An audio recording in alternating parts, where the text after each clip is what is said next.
का शुक्रिया अदा करता हूँ। मेहनत की आपने, तमामी बच्चों को इसी तरीके से मेहनत करना चाहिए। और असातिज़ा से भी मैं ये अर्ज़ करता हूँ कि ये एक अवामी प्रोग्राम होता है, यही जो है आपकी मेहनत दिखाता है। आप क्या पढ़ा रहे हैं और कितनी मेहनत कर रहे हैं वो तो परीक्षा के जब रिजल्ट आते हैं तब पता चलता है। बाकी रही बात कि जनरली हम उनको क्या दिखा रहे हैं, क्या सिखा रहे हैं, क्या पढ़ा रहे हैं, ये हमें ऐसे प्रोग्रामों में पता चलता है।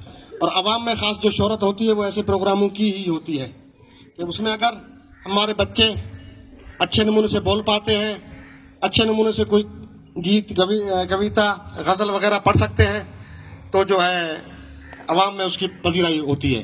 लिहाजा इन प्रोग्रामों में अच्छे ढंग से तैयारी करनी चाहिए और अच्छे नमूने से मेहनत बच्चों को भी करनी चाहिए और असातिज़ा मास्टर साहिबान को भी करनी चाहिए।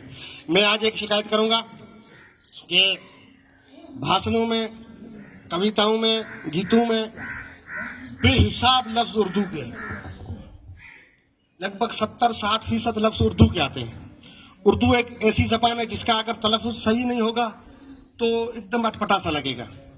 तो मैं आप जो है मास्टर साहिबान से भी अर्ज़ा जो है आपकी खिदमत में है कि आप उर्दू लफ्ज़ों को सही नमूने से जो है उनको ढंग से बच्चों को अदा करने का समझाएं। जैसे जश्न है, यौम आज़ादी है, जश्न बड़ी श से पढ़ा जाता है, जश्न। अब इसको अगर जश्न कहेंगे तो एकदम मज़ा फीका हो जाएगा सुनने वालों का, और इसी तरीके से आज़ादी को अगर आज़ादी कहेंगे तो पूरा मज़ा फीका हो जाएगा। लिहाजा ये सिर्फ मैंने उदाहरण के लिए दो लफ्ज़ पेश किए हैं। पूरे प्रोग्राम में अक्सर जो है हमारे बच्चों से जो गलतियां होती हैं वो उर्दू अल्फाज को सही अदा न करने की वजह से। हिंदी का भी अपन भले आप गौर न करो, उसको देखो न उसको सोचो न उस पर, मगर हिंदी के लफ्ज़ों में भी अदायगी है। उसमें भी जिस स्पेलिंग से हम पढ़ते हैं उसी स्पेलिंग के मुताबिक अगर ज़बान से उस लफ्ज़ को हम अदा करेंगे तो जो है वो सही नमूने से, जैसे स्वतंत्रता है इसको तरह पढ़ेंगे तो, बड़ी शाह से पढ़ेंगे तो बता लगेगा, बुरा लगेगा। तो दिवस को हम दिवस करके पढ़ेंगे तो भी बुरा लगेगा। जैसे हिंदी लफ्ज़ों में, संस्कृत में हर ज़बान के कवायद और कानून ज़वाबित होते हैं, उस हिसाब से अगर हम उसको बोलने की कोशिश करेंगे तो उस जो है लफ्ज़ पे जैसे ये वो सोने पे सुहागा आ जाता है। और जब उन लफ्ज़ों को हम जो है बिगाड़ कर बोलेंगे, उसको असली हालत में न बोलेंगे तो सुनने वालों को बिल्कुल मज़ा ना आएगा। भले वो आपका मज़मून, आपकी तहरीर या आपका जो है वो क्या के उन्वान बेहतरीन हो, मगर उसका मज़ा फीका हो जाएगा। लिहाजा मैं ख़ास करके आपको तवज्जो दिलाता हूँ, इन लफ्ज़ों की सही अदायगी पर आप बच्चों को ध्यान दिलवाएं। और आपकी मेहनत को सलाम है।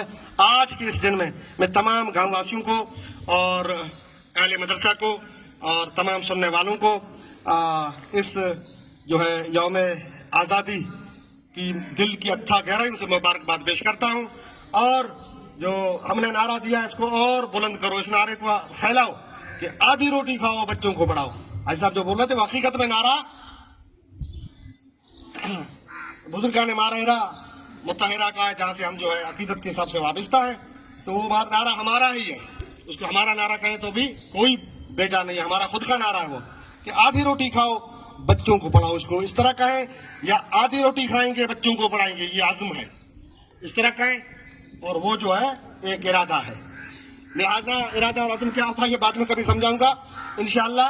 और मैं तमाम गाँव वासियों को भी कहूँगा कि जो भी सुनने वाले हैं उनसे ये कहूँगा कि हम जो है, जो आज साहब फरमा रहे थे वो बेहतरीन बात थी, वो भी एक नारा बना दो इसको भी कि हम कंपटीशन सिर्फ शिक्षा में करें। जिद और जो हम करते हैं ना वो ओ अगो थे तो आज आपा कने अगो थे नहीं, जो जिद है वो कैम ही ना है। झगड़े में कौन काबिल है, लड़न में कौन काबिल है, गालियां देने में कौन काबिल है, ठीक है, कूड़ी करने में कौन काबिल है, कुटल पा अपने वो ठीक है अगे बचे करने में कौन काबिल है। ये मैं अपनी होड़ लगोड़ी है, अपनी ये मैं बताने की कोशिश करूंगा बस। कौन किससे धोखा करने में काबिल है, कौन किससे ठगी करने में काबिल है, कौन किससे झूठ बोलने में काबिल है, कौन किससे जो है झगड़ा करने में काबिल है, कौन किससे गालियां देने में काबिल है, कौन किसकी चुगलियां करने में काबिल है। बस ये होड़ लगी हुई और इसने अपन को बर्बाद कर दिया। आप होड़ लगाओ कि कौन वो है जिसके बच्चे पढ़ने में काबिल है, किसके बच्चे तालीम में आगे निकल गए, बस ये होड़ लगाओ। वो उसके बच्चे जो है उन्होंने ये डिग्री हासिल कर ली, मैं इनसे आगे बढ़ूंगा, अपने बच्चों को और आगे पढ़ाऊंगा, یہ اگر ہم میں کمپٹیشن پیدا ہو جائے تو اس دن کامیابی ہمارے قدم چومے گی. اللہ تبارک و تعالیٰ جل شانہ ایسی سمجھ ہمیں عطا فرمائے. استغفر اللہ ربی من کل ذنب واتوب الیہ واخر دعوانا الحمد للہ رب العالمین. السلام علیکم.